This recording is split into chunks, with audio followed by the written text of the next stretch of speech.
அப்படின்ட்டு நமக்கு நபி ஸல்லல்லாஹு அலைஹி வஸல்லம் ஹதீஸ்லயும் சொல்லியிருக்காங்க, சபிச்சும் இருக்காங்க.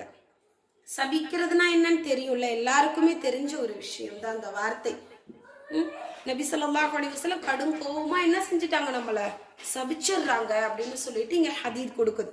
லஞ்சம் கொடுக்கறவங்களையும் வாங்குறவங்களையும் மட்டும்தான் சொல்லியிருக்காங்க. ஓகேவா? அப்போ நம்ம என்ன செய்யக்கூடாது, குழந்தைகளுக்கிட்டையும் அது போல பேசுறதை அவாய்ட் பண்ணிடணும்.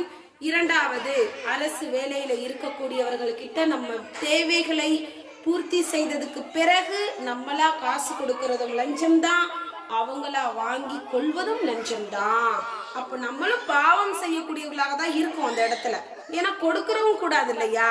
அப்ப லஞ்சத்தை நம்மளா அவங்க கேட்கலைனாலும் நம்ம கொடுத்தாலும் அதுவும் என்னதான், பாவம் தான். நபி ஸல்லல்லாஹு அலைஹி வஸல்லம் அவர்கள் அப்படிப்பட்ட மனிதர்களை சபிச்சிருக்காங்க. ஓகேவா? இன்னொரு தடவை ரிப்பீட் பண்ணுவோமா ஹதீஸ்? قال رسول الله صلى الله عليه وسلم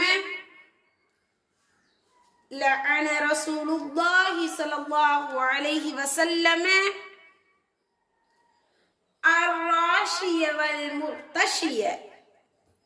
இன்ஷா அல்லாஹ் இதுல ஏதாச்சும் உங்களுக்கு சந்தேகங்கள் இருந்தா தாராளமா ஹதீஸ் மரணம் குழுமத்திலேயே கேட்கலாம். ஓகேவா?